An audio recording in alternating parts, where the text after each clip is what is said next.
De lo que estábamos revisando la clase anterior, ¿no es cierto?, es justamente esta vinculación de lo que se ha denominado sociedad de masas con otro fenómeno, ¿no es cierto?, que es cultura de masas.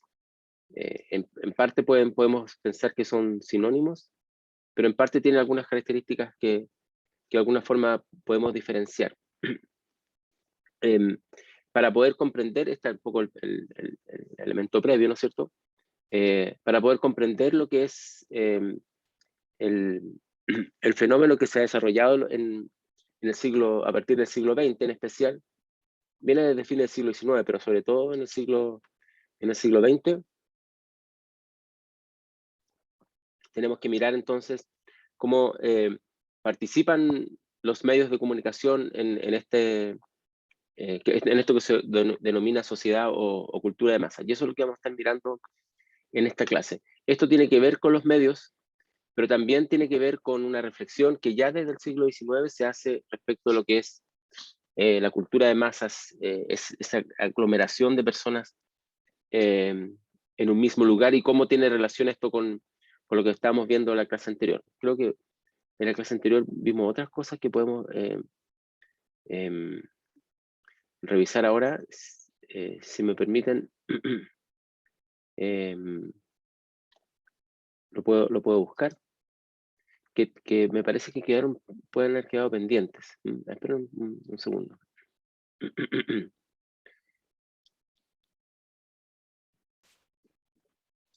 Espera un segundo porque estoy buscando la presentación.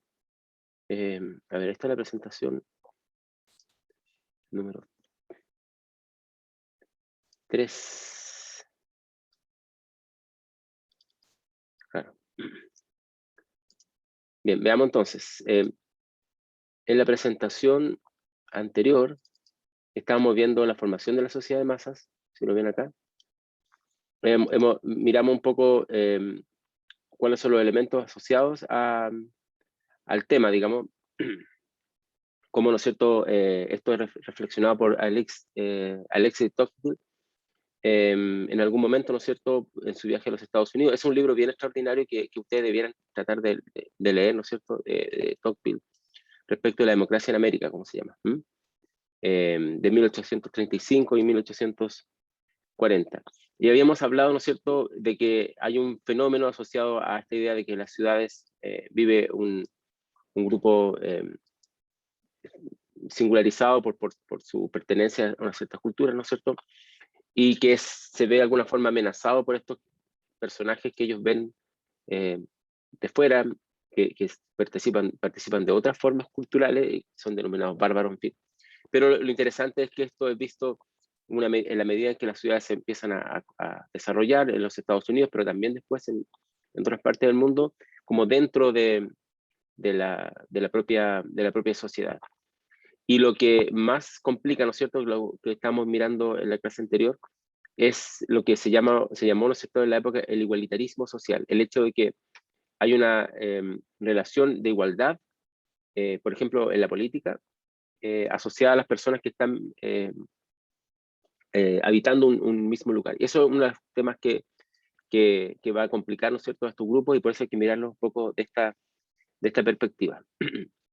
Y lo que habíamos visto en la clase anterior, ¿no es cierto?, es cómo el tema de las mayorías va a ser un tema que se va a discutir en la medida en que las mayorías están relacionadas con la igualdad social, por lo tanto, se eligen en la política, ¿no es cierto?, autoridades, no por una suerte de, comillas, capacidad o formación que pudieran tener, ¿no es cierto?, quienes eligen o quienes son elegidos, sino solamente por la voluntad demográfica de mayor cantidad de personas, ¿no es cierto?, eligen mayor cantidad de representantes. Es un poco la crítica que se le hace a esta perspectiva, que es una crítica en general respecto de los temas relacionados con la democracia, evidentemente, suponemos que estamos todos de acuerdo que es el mejor gobierno que podemos darnos en política, eh, pero, ¿no es cierto?, es siempre visto con suspicacia por estos grupos, por lo que ellos llaman, ¿no es cierto?, no solamente la voluntad de las mayorías, sino la tiranía de las mayorías, ¿no?, que puedan elegir algo que lleve, ¿no es cierto?, a una situación de desmedro para para un país determinado. El mejor ejemplo de esto, ¿no es cierto?, evidentemente la elección de Adolf Hitler en Alemania, que llegó por la vía democrática. Entonces esto también puede ocurrir, y lo hemos visto en las democracias actuales también, qué sé yo, en ciertos países donde también son elegidas autoridades, pero tienen un marcado cariz autoritario. Entonces, esto ya se ve en el siglo XIX como un problema, y tiene que ver directamente con el tema de la sociedad de masa. Ustedes pueden tener una perspectiva a favor o en contra de lo que estoy hablando sobre otro tema, ¿no? Lo que yo quiero es que entendamos el problema como es visto desde ciertos grupos. No estoy diciendo que uno se abanderice, ni mucho menos, y de hecho yo no lo hago, con esta crítica a lo que es la voluntad de las mayorías, ni mucho menos, que siempre tiene que expresarse de todas maneras. Pero hay que mirar, digamos, cómo esto se va dando en ciertos grupos, que son los grupos, digamos, eh, que mayor influencia tienen en la cultura de la época, ¿cierto? Uno es Gustave Le Bon, y eso es lo que estábamos mirando en la clase anterior. Bien, entonces, vamos a compartir pantalla de nuevo para mirar la otra,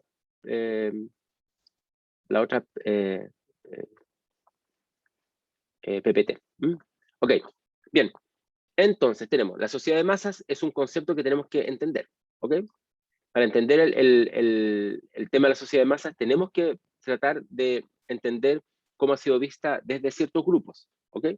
Ustedes pueden estar completamente en contra de esta perspectiva, de hecho, son bastante criticables, pero hay que entenderlas porque eso es la reacción que van a tener ciertos grupos de las élites o como se llame, respecto de cómo se va a ir formando digamos, la estructura política, ¿no es cierto?, a partir del siglo XX, en las sociedades democráticas, por supuesto, pero también, ¿no es cierto?, de cómo el papel que le van a ir asignando los medios de comunicación. Yo quiero que piensen bien ustedes cómo los medios de comunicación van a jugar un papel en esta forma de entender la política, tanto así, ¿no es cierto?, que en la actualidad, qué sé yo, los medios de comunicación, las redes sociales puede ser ahora, pero antes fue la televisión, ya antes había sido la radio, ¿no es cierto? Es la arena política prácticamente. La arena política se traslada desde este momento que estamos viendo ahora, fin del siglo XIX, comienzo del XX, a la esfera de los medios. Entonces, si uno no entiende los medios de comunicación, que van más allá de la prensa escrita, ¿no es cierto? Van más allá de lo que fue la radio en este momento, o la televisión, y evidentemente ahora las redes sociales, porque es una red de medios, es donde se juegan de alguna forma las posibilidades para que la gente acceda al poder político cuando estamos hablando de sociedades democráticas, por supuesto, no dictadura, ni sociedad autocrática. Entonces, en las sociedades democráticas son los medios de comunicación los que articulan esta posibilidad de que la gente sea, ¿no es cierto?, parte del poder o acceda al poder. De ahí, ¿no es cierto?, la relación que existe entre figuras públicas y figuras mediáticas. No todas las figuras mediáticas pasan a ser figuras públicas que terminan en la política. Lo hemos visto, ¿no es cierto?, en la elección de constituyentes que tuvimos en el último tiempo en Chile, lo vamos a ver ahora en la elección de parlamentarios y parlamentarias que se va a dar, ¿no es cierto?, ahora este año en nuestro país. Pero es evidente que en muchos países, si ustedes miran, ¿no es cierto?, el espectro, personas de los medios de comunicación pasan a tener un cargo político tan importante como presidente en Estados Unidos, por ejemplo, Donald Trump, o en Ucrania, digamos, y así podemos ver muchísimos casos más. Entonces, no tenemos que demonizar pensando que las personas que vienen de los medios de comunicación de por sí van a ser malos o buenos políticos. Eso no sería un tema de que habría que discutir, aunque en muchos casos de los medios de comunicación han sido bastante, el mismo Trump, digamos, criticables su actuar, pero hay gente que no viene a los medios de comunicación y también son criticables, digamos, en su actuar político. O sea, lo que yo no quiero decir es eso, no quiero decir que porque vienen de los medios de comunicación necesariamente van a ser banales o van a ser malos políticos, que es una visión. No, es una perspectiva. Yo no quiero que ustedes vean solamente esa perspectiva, yo quiero que ustedes piensen el problema de cómo los medios de comunicación no es una anomalía en la política. No es que algunos aprovechan los medios para salir en los matinales, para salir, ¿no es cierto?, en las redes sociales y hacerse un personaje, qué sé yo, cualquiera, que después pasa a tener un cargo político porque es conocido o conocida, digamos. no quiero que vean eso, no porque alguien se pone un disfraz, digamos, después pasa a ser, tiene un cargo político y entonces después se critica eso porque finalmente como que supuestamente no tuvo ningún tipo de, em, de mérito lo que hizo, no, por ningún motivo. Lo que yo quiero que ustedes piensen es otra cosa, por favor. Aquí nosotros tenemos la posibilidad en la universidad de reflexionar de forma libre sobre los temas que queramos, y yo les pido que lo hagan siempre así. Y en este sentido, lo que yo quiero que ustedes piensen en el papel que juegan los medios, no si el papel es positivo o negativo, porque lo podemos evaluar porque hay que hacerlo, evidentemente, sino que que piensen que no es una, como dije, no es una anomalía. Los medios de comunicación constituyen la política. Ahí es donde se articula la política. Entonces, el espacio público del siglo XIX asociado a la prensa, como bien lo ha estudiado, o los cafés y otros elementos, como bien lo ha estudiado Jürgen Habermas, para el caso de Alemania, ¿no es cierto?, en ciertos periodos, ahora se amplía a través de los medios de comunicación porque las posibilidades técnicas cambian, digamos, cambian desde el telégrafo, cambian desde la radio, y la posibilidad de que las imágenes puedan circular y también el audio, ¿no es cierto? Eso transforma completamente el sistema de cómo funcionan un medio de comunicación, y eso tiene una influencia directa en la política. Entonces, por eso hay que entender el problema, ¿ok? Ese es mi objetivo, entender el problema y no solamente tener una posición como contraria a la posibilidad de que los medios tengan una influencia en la política. Los medios no influyen en la política son los medios, y al revés, ¿no? Y esa es digamos, mi posición al respecto. Ustedes la podrán compartir o no, pero lo importante es que traten de entender desde dónde yo parto. Bien, entonces, para poder entender este fenómeno, hay que, por supuesto, estudiar a aquellas personas que lo pensaron, que lo discutieron ya desde el siglo XIX, y ese es el objetivo de la clase de hoy. Como aparece en la bibliografía también, Gustave Le Bon, ¿no es cierto?, es uno de los autores, digamos, que junto con Tocqueville comienzan a discutir ya desde el siglo XIX este fenómeno. Aquí hay una interpretación psicológica respecto del fenómeno de masas, y tiene que ver, ¿no es cierto?, con lo que Le Bon llama la irracionalidad. Y eso lo vimos en la clase anterior, y ustedes también lo mencionaban, en el sentido de que la racionalidad está asociado directamente con la individualidad. Voy a ocupar el chat porque me da lata usar una pizarra electrónica porque me pierdo tiempo. Entonces, lo voy a escribir acá como si fuera una pizarra. Entonces, la individualidad es igual, ¿no es cierto?, para ciertos grupos en Europa, ¿no es cierto?, a la razón. Entonces, el individuo es el que expresa la razón. Y la masa, para cierto grupo, ¿no es cierto?, que como estamos mirando acá, ¿no es cierto?, estudiando, es sinónimo de irracionalidad o de afectos, de emoción, etc. Lo que se considera como irracionalidad. Ahora está bien discutido, pero en general tratemos de entenderlo como lo pensaban en el siglo XIX. Entonces, si el fenómeno psicológico asociado al individuo es la racionalidad, el fenómeno psicológico asociado a las masas es justamente su irracionalidad según esta perspectiva de Le Bon. Entre paréntesis, yo no estoy diciendo que yo pienso esto, ¿no? Lo que yo estoy diciendo es que hay que entender cómo lo pensaban los autores de la época, y ese es el ejercicio que estamos haciendo. Para Le Bon, entonces, la ciudad, que va a ser una ciudad industrial, esto se va a reflejar muy fuertemente en lo que son los Estados Unidos, pero no solamente en los Estados Unidos, sino que también está asociado al proceso de industrialización, que como ustedes sabrán muy bien, porque ya lo estudiaron, necesita, ¿no es cierto?, un grupo de población distinto a cuando no existía este fenómeno. Me refiero a que hay una masa de personas, obreros y otros, ¿no es cierto?, que deben habitar en un lugar, y eso, ¿no es cierto?, está relacionado con este fenómeno de masas. Para Le Bon, ¿no es cierto?, esto está ligado a la formación de multitudes, que no es lo mismo que la masa, ¿no? Multitudes. Y el modo de existencia de las multitudes para Le Bon, ¿no es cierto?, es la turbulencia. Es decir, el actuar como turba, como grupo, digamos, donde la individualidad se diluye. Por lo tanto, justamente la forma de actuar de las masas asociada a esta turbulencia, ¿no es cierto?, expresa un poco el alma colectiva de este grupo. Se hace visible, dice Le Bon. Y esta alma colectiva de las masas supone, según Le Bon, una regresión hacia un estado primitivo.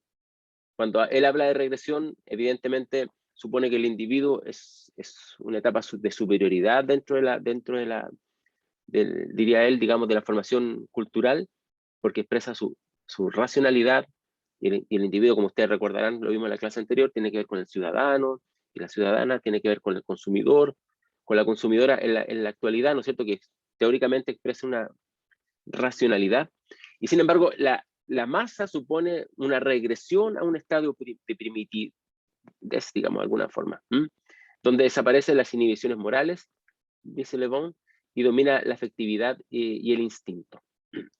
Y no hay justamente inhibiciones morales, porque a diferencia de las acciones que son individuales, en las acciones colectivas no hay responsables, prácticamente. Cuando ocurre un fenómeno, digamos, donde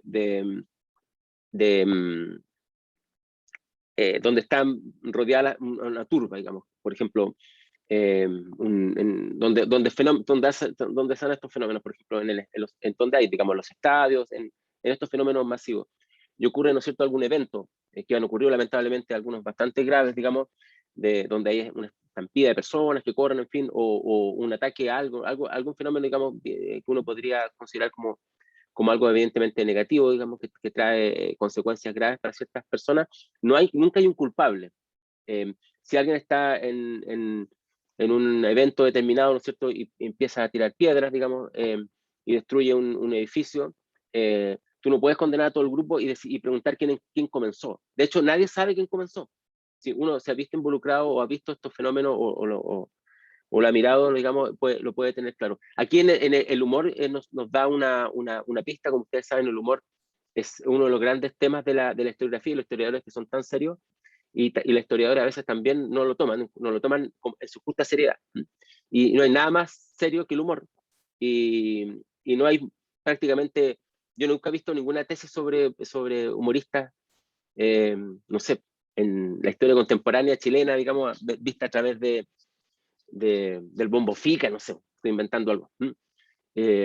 Y lo de Master Plot, por ejemplo, puede ser una crítica más fuerte que la que hizo, qué sé yo, cualquier economista, cómo funciona la economía en Chile. Nosotros en este curso trabajamos un poco, vamos a verlo, el tema de Cantinflas, ¿no? En el humor, cuando Charles Chaplin pone, ¿no es cierto?, en escena Modern Times, tiempos modernos, la película, también aparecen estos fenómenos de masa, ¿no? Y donde tú no sabes cómo te involucra en esto, ¿no es cierto?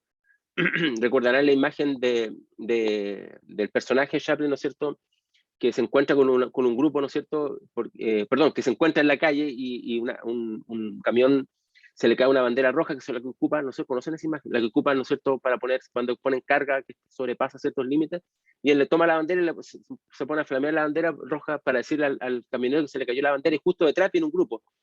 Y él pasa a ser como el líder de un grupo con la bandera roja, se imaginarán, está asociada a ciertos elementos políticos, y finalmente él es como que se ve envuelto en un fenómeno masivo de liderazgo sin ningún digamos, sin ninguna intencionalidad, y finalmente es apresado y tomado, ¿no es cierto?, preso como un rebelde, revolucionario o, qué sé yo, agitador de masas. Entonces, eso es bien interesante. Esa película ustedes debieran verla, probablemente para entender lo que estamos hablando hoy día. Lo que justamente dice Le Bon es que durante ese espacio en lo cual uno está, ¿no es cierto?, participando en esta sociedad de masas, justamente no hay ningún responsable. Por eso hay una inhibición moral. Uno no se responsabiliza porque uno no empieza, uno no sabe si empezó y uno no sabe cómo continúa. Uno se deja llevar simplemente por las masas, ¿no es cierto? Esto lo podemos ver en todos los fenómenos de masa.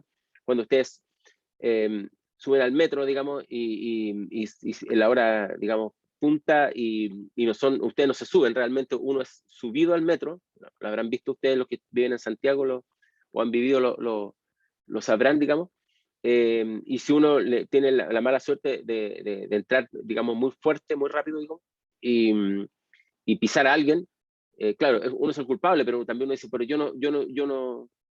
no fui la persona que empujó, digamos, porque alguien me empujó, pero ¿quién es? Tú no sabes, es la masa, ¿no es cierto?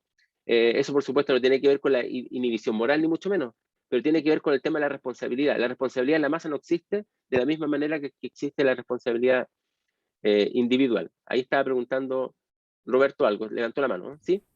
Sí, profe. Tengo una duda en el punto en el 2 que dice, hace visible el alma colectiva de las masas.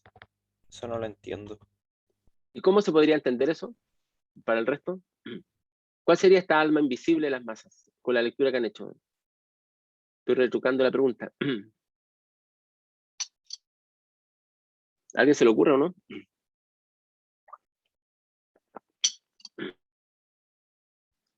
Roberto El levantó la mano, estado, ¿el mismo? Sí. Ah, sí. yo iba a decir que el estado primitivo que tiene, ya que lo asocia directamente con la irracionalidad, y como ese fenómeno no tiene directa relación con el individuo. Entonces podría ser, la irracionalidad, como dice Gabriel también, una suerte de regreso de la irracionalidad. Eso es una interpretación que se podría hacer. Le Bon es mucho más complejo de la interpretación que estoy haciendo ahora para una clase de 1 hora y media o 1 hora de clase, ¿no? Y ustedes debieran leerlo no solamente de la lectura que yo di, sino que para entender ese pensamiento y entender cómo las élites miran a las masas también, ¿no? Tiene que ver justamente con lo que ustedes dicen, con un regreso a la irracionalidad. Lo invisible que no podemos ver en las masas, y por eso, ¿no es cierto?, está como agazapado, es que es un fenómeno de irracionalidad. Pero cuando se expresa en eventos, por ejemplo, como el que le estaba nombrando, cuando, qué sé yo, en eventos masivos, en los estadios, en eventos, digamos, qué sé yo, de protesta colectiva, lo que ustedes quieran, ahí expresa, ¿no es cierto?, su alma colectiva, que es más bien la irracionalidad. Por ejemplo, uno de los fenómenos bien interesantes para entender las masas tiene que ver con todo lo que tiene lo relacionado a cuando los grupos se reúnen en un lugar para ciertos eventos. Por ejemplo, los eventos deportivos. En el evento deportivo, uno deja de ser individuo. De hecho, uno se uniforma, ¿no es cierto? Uno va al estadio, el club X, ¿no es cierto? Entonces uno se pone la camiseta o la tricot, la camiseta del equipo.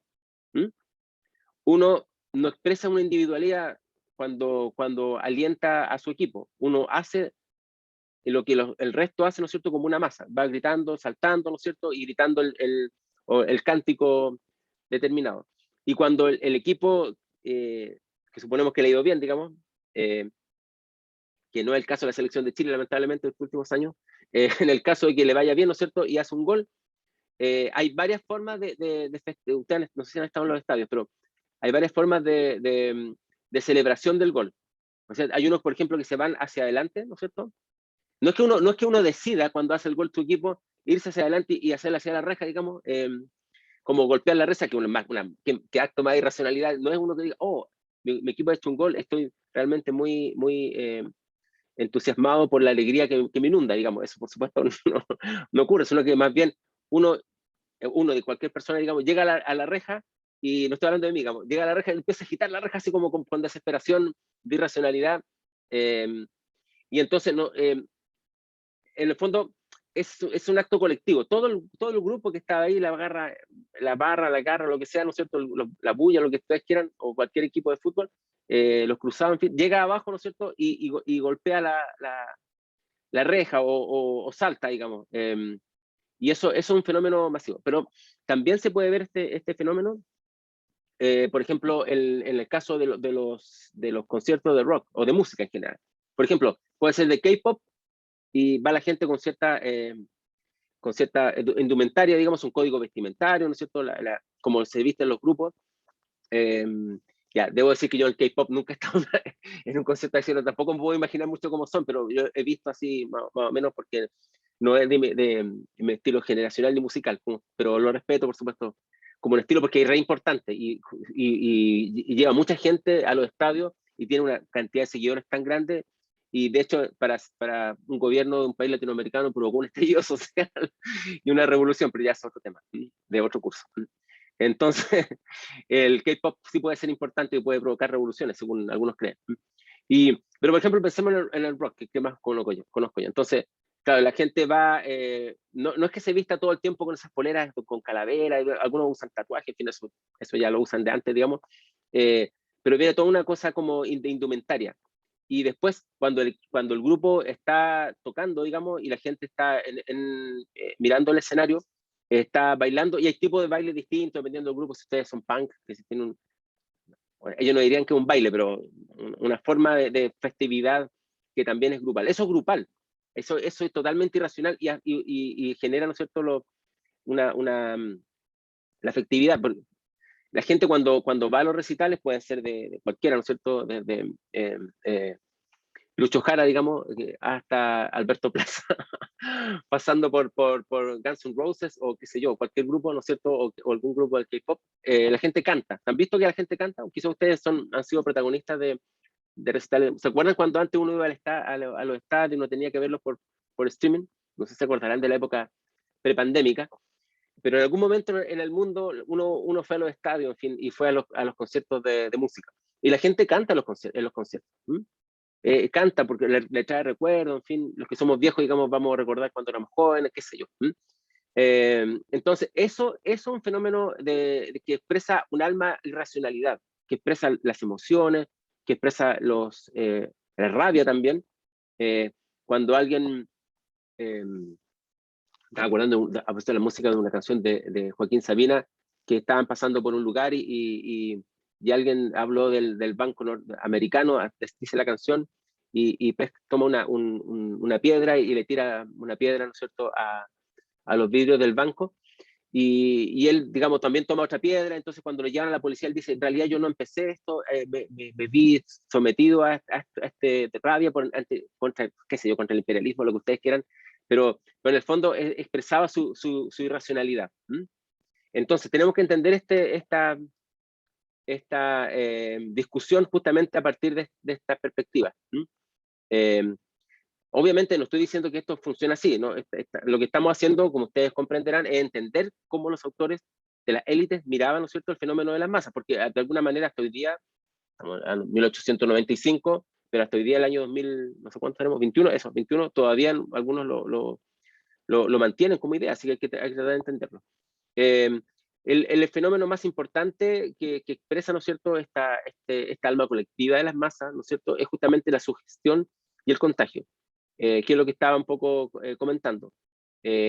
Claro, la sugestión y el contagio, pero también las personas se ven obligadas a hacer ciertas cosas cuando uno está por entrar al metro, digamos, no que está sugestionado, contagiado por meterse, digamos, de forma explosiva al vagón, sino porque es llevado o llevada. Pero también la sugestión, la rabia se contagia también, ¿no es cierto?, se sugestionan los temores. Esos son fenómenos también masivos. Lo que más le complica, no solamente a Le Bon, después también a algunos pensadores marxistas, por ejemplo, también le va a preocupar, es el hecho de que la masa está muy relacionada con el desorden. No hay una autoridad, digamos, que la pueda manejar, y Le Bon dice que son una energía, pero sin un control. Y eso muchas veces incluso la izquierda se critica a que las masas no se quedan solamente, no se deben quedar solamente en el contagio y en la sugestión y en la expresión de la afectividad de los instintos, sino que debe tener, ¿no es cierto?, un contenido también político. No sé si ustedes habrán escuchado de hablar de la politización de las masas, la politización, un poco apunta en ese sentido. Pero es completamente extraño eso, porque las masas, por definición, están vinculadas, ¿no es cierto?, a justamente a hacer más energía y a tener menos, ¿no es cierto?, una dimensión, digamos,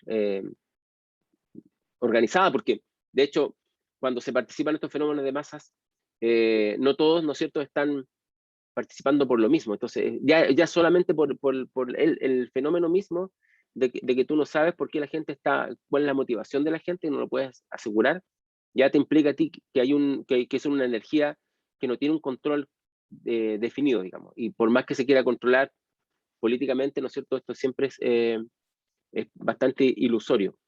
Cuando alguien va a una marcha, alguien puede ir a una marcha como Chaplin, digamos, que se encontró en la calle y encontró el grupo y, bueno, después lo tomaron detenido pensando que era un manifestante. Alguien va porque tenía tiempo, porque estaba aburrido, alguien va porque efectivamente tiene una conciencia política, en fin, de cambio, alguien va porque es entretenido, porque sobre todo a cierta edad uno encuentra que una expresión, digamos, porque es entretenido algunos, bueno, pensarán que es entretenido porque, qué sé yo, puede ser entretenido arrancar de la policía o tirar un par de piedras, qué sé yo, y como es como desafiante o es como, ¿cómo se diría? Eh, no sé cómo decirlo, pero tiene un sentido lúdico también. O alguien efectivamente va porque quiere protestar y porque cree que hay que formar una plataforma, construir una plataforma, digamos, en la calle para poder hacer cambios en un país determinado.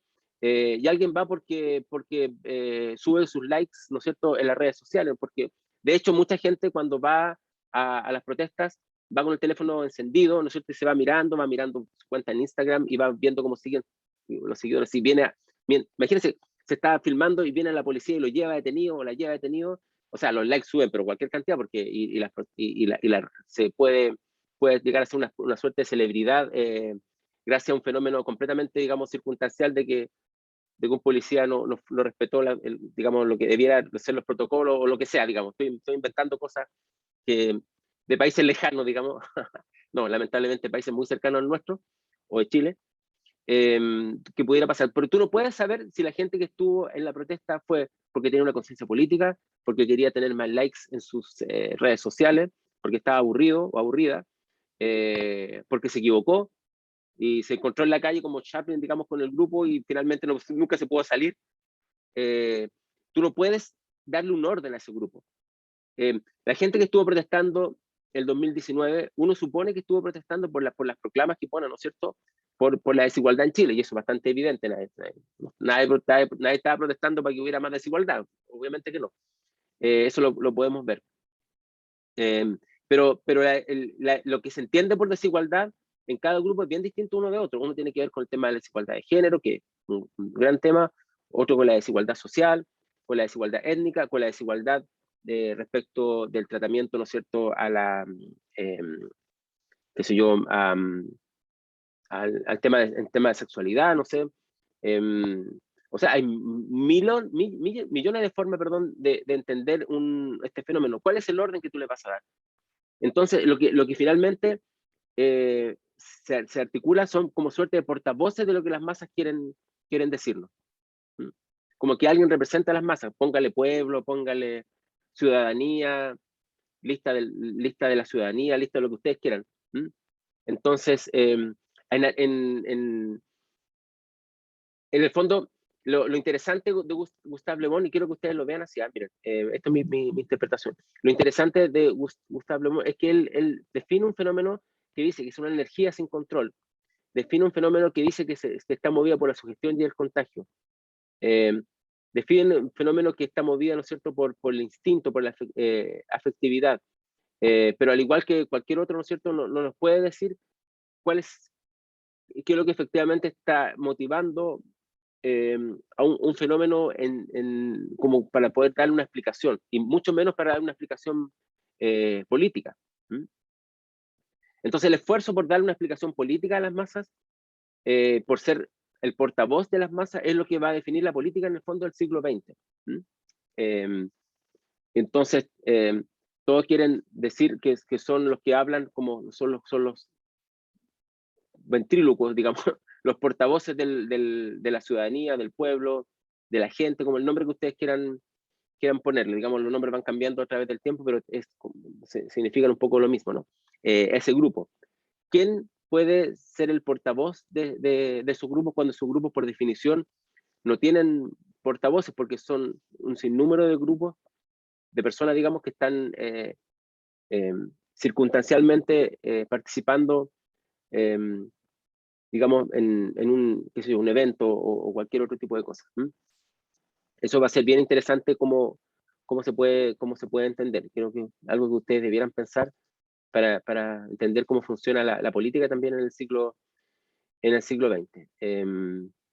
Ya habíamos visto que Engels, ¿no es cierto?, de alguna forma asociaba a estos grupos con una suerte de movimiento espontáneo, instintivo, al cual justamente había que darle un contenido político. Y esa es una gran discusión en la izquierda, pero también una gran discusión en la derecha.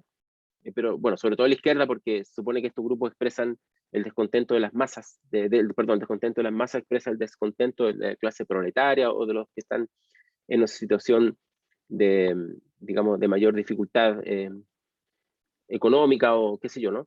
Y ese es el gran tema. El gran tema. No es, esto sería un germen de un movimiento espontáneo e instintivo al cual habría que darle una suerte de cariz político y llevarlo, digamos. Y justamente lo más interesante es que esta dirección política muchas veces es hecha por grupos que no pertenecen a los asalariados o que no pertenecen a lo que llamaríamos la clase proletaria. Como que necesitan esta guía. Es una visión muy compleja. Yo quiero decir dos cosas aquí al respecto. Uno, que gran parte de la política del siglo XX va a ser ser el portavoz de estos grupos, es decir, esto es lo que quiere la gente, y yo soy el portavoz, y si ustedes me eligen, yo voy a llevar esto a la política, al Parlamento, o a la presidencia de una república, qué sé yo. Eso por un lado. Por otro lado, ¿no es cierto?, que hay muchos grupos que tratan de darle un orden y un sentido político a estos grupos que ven como algo espontáneo, que es irracional, que es afectivo, ¿no es cierto? Y ellos con su racionalidad y su individualidad, porque sienten que son como la avanzada intelectual de estos grupos, van a encauzar estos grupos y van a tratar de mover esto. Ambos aspectos, tanto aquellos que se dicen como portavoces de estos grupos, como aquellos que dicen que lo tienen que causar, están de alguna forma racionalizando lo que ellos ven como algo irracional, como que el grupo es irracional y hay que darle un orden y un sentido. Pero no están entendiendo el fenómeno porque el fenómeno en sí mismo, si uno lo mira con esta interpretación de Le Bon, no es asible a un tipo de organización que uno pueda, ¿no es cierto?, encuadrar prácticamente, sino que más bien es un fenómeno espontáneo que se da por ciertas circunstancias y se da principalmente porque existen ciertos medios para hacerlo. Esa es mi interpretación respecto, lo vamos a ver después al final con la teoría del enjambre de Hahn, digamos, que es una interpretación post-sociedad de masa prácticamente, ¿no? Pero bueno, pues la vamos a ver después, pero es un poco lo que yo quería adelantar respecto de cómo se interpretan estas masas. ¿Cómo lo interpretan ustedes el fenómeno de masa? ¿Como simplemente con gente que tiene rabia, que expresa una irracionalidad y hay que encauzar esto? ¿O es un fenómeno que se da de forma más bien espontánea y no tiene ninguna posibilidad de darle un cauce? Es simplemente una expresión de eso, de un enojo, de una rabia, de una alegría, también de una alegría. Cuando la gente va a festejar, es un fenómeno masivo, también es una alegría. Y lo hemos visto, digamos, en festejos. Nosotros no tenemos muchos festejos deportivos porque no nos ha ido muy bien en el deporte, pero también se ha visto, ¿no? El mismo lugar donde en Santiago, donde se festeja, el mismo lugar donde se protesta, y el mismo lugar donde se conmueven las personas cuando ocurren eventos trágicos también, ¿no? Es como que tenemos ese mismo espacio, que es el espacio de la ciudad, justamente. Bueno, no sé, ¿qué dicen ustedes? Si el fenómeno de masas es posible asirlo, es posible darle una dirección, o finalmente esto nunca va a tener más que no va a ser más que una expresión de algo que después desaparece, digamos. Alonso, ¿sí? Yo creo que sí tiene que ver mucho con la espontaneidad cuando se da la formación de la masa, pero también se da por un fenómeno como de repetición. O sea, pongamos, no sé, que hay un semáforo en verde y hay un montón de gente parada y no estaba caminando como debería hacer un semáforo. Yo me imagino que la persona que va a ver eso va a parar, porque va a decir, ¿por qué toda esta gente está parada? Entonces, quizás tengo que hacer lo mismo.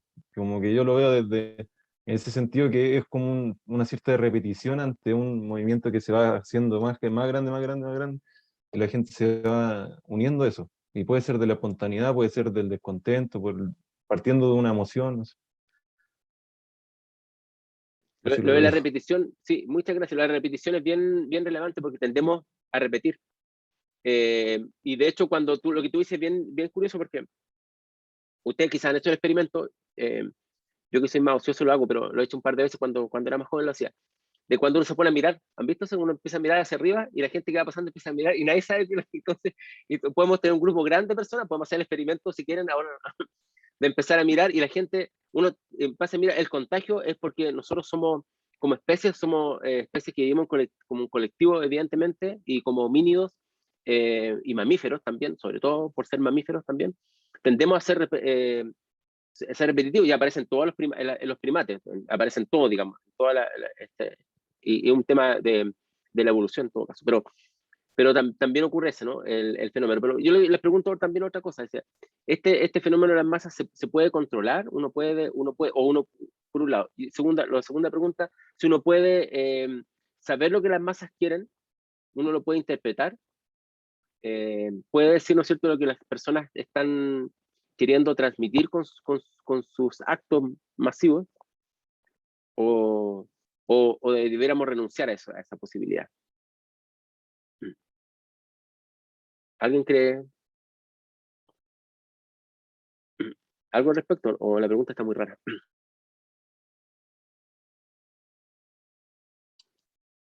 Y aquí alguien puso en el chat, Joaquín dice, pensando en el 18 de octubre del 2019, sí, me imagino, si bien al inicio fue como una explosión de emoción y rabia, sí que acabó convergiendo hacia cosas específicas como el cambio constitucional. Ahí, por ejemplo, tenemos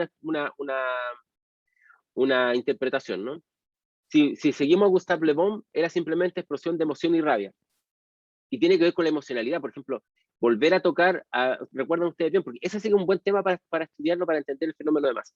Volver a escuchar, por ejemplo, a Víctor Jara, que era re importante para cierto grupo decir, Víctor Jara fue asesinado, en fin, y lo volvemos a escuchar, eso remite para cierto grupo, incluso gente que no conoció, que no estuvo en la época porque son muy jóvenes para haberlo conocido, a un tipo de emocionalidad, de dolor. Pero también los que somos más viejos, como en mi caso, digamos, escuchar, por ejemplo, al prisionero, el baile de los que sobran, eso yo lo escuchaba cuando tenía la edad de ustedes, o más joven, quizás, o quizás, bueno, quizás la de ustedes, tampoco ya soy más viejo, ahora que lo pienso.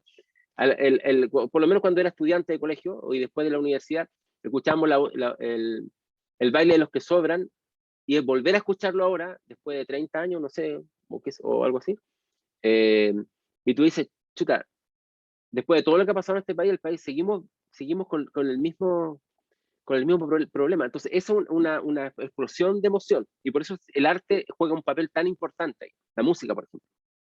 Víctor Jara, Los Prisioneros.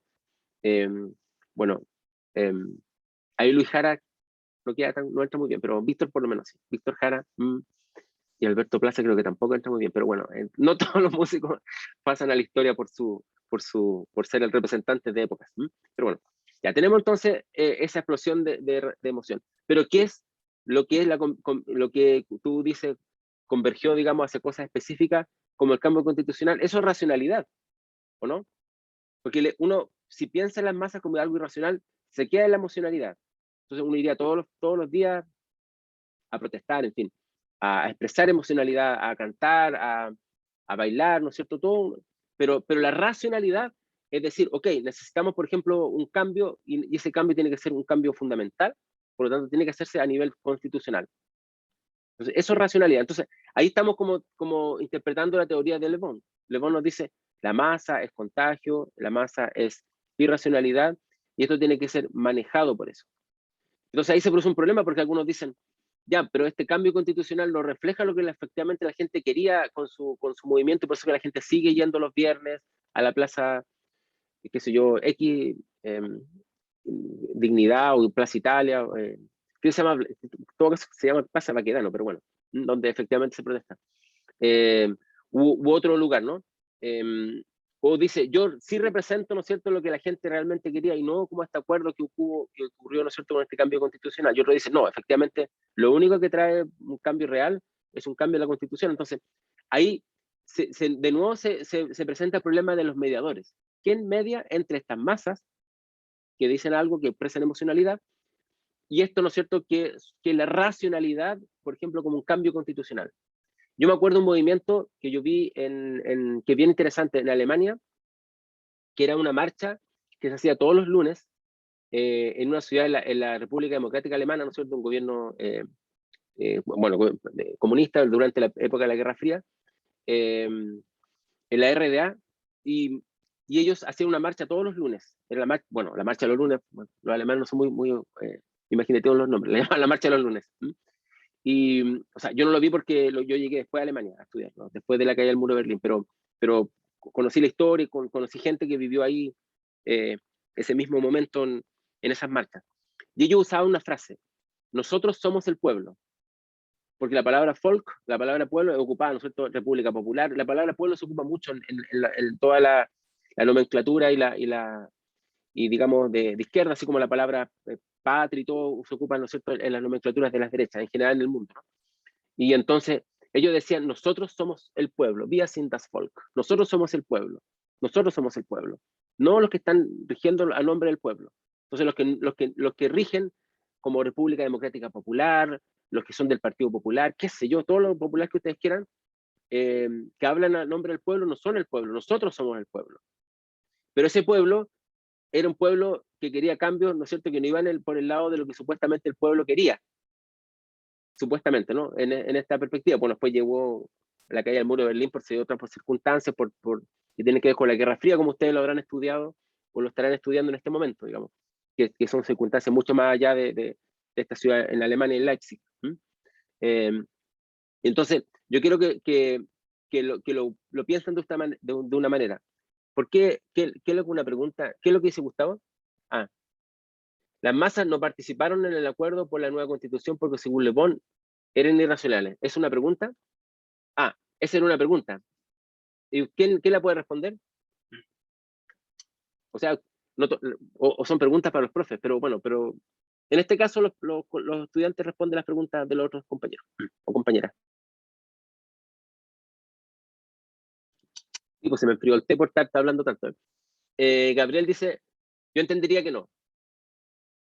Pero ¿cómo las masas pueden participar en un acuerdo racional cuando las masas, según Le Bon, expresan irracionalidad y son grupos? O sea, ¿cómo en términos prácticos te invita a cuánta gente hubo, ¿no es cierto?, la gran marcha? ¿1 millón de personas? ¿Mm? A 1 millón de personas para que se pongan de acuerdo, si se hace a través de representantes, ¿no? Esa es la racionalidad. Gabriel dice que entiende que no. Y Alonso dice que no, que las masas en realidad no participan en el acuerdo, porque son irracionales. Y por lo tanto, los que expresan la racionalidad son los representantes políticos, los que hablan a nombre del pueblo. ¿Qué dice Roberto? Yo creo sobre eso de los representantes que al final tienden, yo creo que igual hay una energía, no sé si 100% racional, puede ser difusa como en los movimientos de masa, pero sí que da ciertas luces como del cambio o donde va dirigido como la energía de esa masa. Entonces, muchas veces lo que pasa, o yo encuentro que pasó al menos en el acuerdo constitucional, es que se encauzó esa energía como para darle una válvula de escape y que no detonara como en algo más estructural. Pero tampoco le daría a las masas como un pensamiento totalmente irracional, porque de hecho como en las mismas protestas o en la misma como sociabilización de las masas, están generando, según yo, como argumentos, objetivos, y eso para mí igual es racional. Ya, esa es otra interpretación que es interesante, porque significa que cuando uno mira las masas, a pesar de que ve como un fenómeno irracional, como dice Le Bon, yo lo estoy llevando a un argumento que no creo tanto en todo caso, porque que es solamente irracional. De hecho, está tratando de ver si ustedes miran otras opciones, como la que han dicho hace poco también. Y en el fenómeno de masas también se están articulando aspectos racionales. Hay una racionalidad también, ¿no? A diferencia de lo que dice Le Bon, uno podría pensarlo, ¿no? De cambiar ciertas cosas, por ejemplo, que qué sé yo, dar una educación gratuita o estar a favor de ciertas políticas, no sé, el aborto, qué sé yo. Uno podría pensar que hay ciertas cosas que tienen que ver con la racionalidad. Y entonces Catherine dice que quizás las masas no sean tan irracionales. Bueno, estamos criticando la perspectiva que estoy enseñando en clase. Esto es para mí ideal, que yo enseñe algo de lo cual no estoy convencido, por supuesto, y lo muestro para que ustedes lleguen por sí mismos, por sí mismas, a una opinión un poco distinta a lo que el autor nos está mostrando.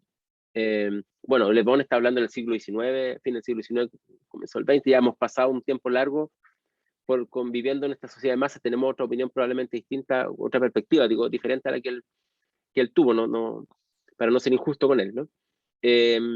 Entonces, bueno, las masas son un fenómeno irracional, dice Le Bon. Ahora, nosotros podemos pensar que las masas hay una racionalidad, pero el tema, ¿no es cierto?, sigue siendo más complejo porque el mediador o la mediadora entre las masas, la racionalidad o sí su racionalidad y lo que va a ser después una expresión concreta, como por ejemplo un cambio constitucional, un nuevo gobierno, qué sé yo. Ese es el tema más complejo, creo yo. ¿Cómo se articulan estos mediadores o estas mediadoras, estas mediaciones políticas? ¿Quién habla en nombre del pueblo? Que lo hemos visto con el famoso, la lista del pueblo, ¿no es cierto? Que ha aparecido este término nuevamente en Chile. ¿Quién habla en nombre de la ciudadanía, de la gente, del pueblo, digamos? ¿Quién habla en nombre de las mujeres, por ejemplo? Cuando decía movimiento feminista. ¿Ya? Pero ¿quién habla en nombre de las mujeres? Las mujeres de formación, digamos, educativa, ¿no es cierto?, que son capaces de articular un discurso que después lleva al Parlamento. Las mujeres que están en el día a día, digamos, enfrentando la desigualdad, o las que se expresan en las calles, digamos. No todas pueden ir a una protesta. No es tan raro que los que más van a las protestas son las personas jóvenes, porque hay un tema, digamos, estructural de la sociedad que hace que sea más posible, digamos, que personas más jóvenes tengan más, digamos, opciones de expresarse, por ejemplo, como fenómeno de masa en las calles. Entonces, esto también se puede discutir de esta manera. Creo que lo podemos mirar también así, como algo que es más complejo probablemente de lo que uno se imagina. Bien, hay otros autores que hay que estudiar. Bueno, yo les pido que por favor, para poder entender todos estos fenómenos, cómo se van dando, uno tiene que hacer lectura, porque el papel que nosotros tenemos en la universidad es formarnos, y formarnos es leer mucho, y leer, ¿no es cierto?, con un espíritu, por supuesto, constructivo y crítico, como ustedes comprenderán. Uno, Le Bon, hay que tratar de entender de dónde viene su perspectiva, cómo está influenciada por estas visiones psicológicas. Después, posteriormente, se puede hacer una interpretación incluso hasta freudiana, ya en el siglo XX, de lo que son esas perspectivas de Le Bon. Y otros autores muy importantes son José Ortega y Gasset, que escribió un libro, de hecho, sobre este tema, y Oswald Spengler, sobre este fenómeno de las masas. Aquí se ha articulado, ¿no es cierto?, una suerte de diferencia entre lo que es la interpretación que se da a las masas en América, digamos, en los Estados Unidos, y la interpretación que se da en Europa. Mientras que para Europa la sociedad de masas representaba la negación de la cultura, y sobre todo con esta perspectiva de Le Bon, Spengler y José Ortega y Gasset, que ven en la masa, ¿no es cierto?, como una especie de degradación de la cultura. En Estados Unidos significaba digamos, la plena democracia, una afirmación social de la democracia en su mejor, digamos, en su mejor cara. Y este es un aspecto que vamos a ir viendo a lo largo de todo el siglo XX, prácticamente, en esta perspectiva más bien europea de la alta cultura, versus, ¿no es cierto?, estas culturas banales, digamos, de la cultura de masas, de los medios de comunicación masivos, como la televisión, la radio, qué sé yo, internet, redes sociales, versus, ¿no es cierto?, lo que es en Estados Unidos, que miran este movimiento de masas como un fenómeno que afirma, ¿no es cierto?, como dice aquí, la democracia. El fenómeno de masas se acentúa, digamos, muy claramente tras la Segunda Guerra Mundial, porque también la producción de medios masivos se hace mucho más fuerte. No tengo los datos acá, se los puedo buscar, pero es bastante evidente la venta, por el tema tecnológico, digamos, la venta de radios, la venta sobre todo después ya de televisores, que va a ser, ¿no es cierto?, muy masivo en Estados Unidos y también en el resto del mundo, y todo lo que conlleva esto, ¿no es cierto?, y también la cantidad de cines que se empiezan a crear en el mundo.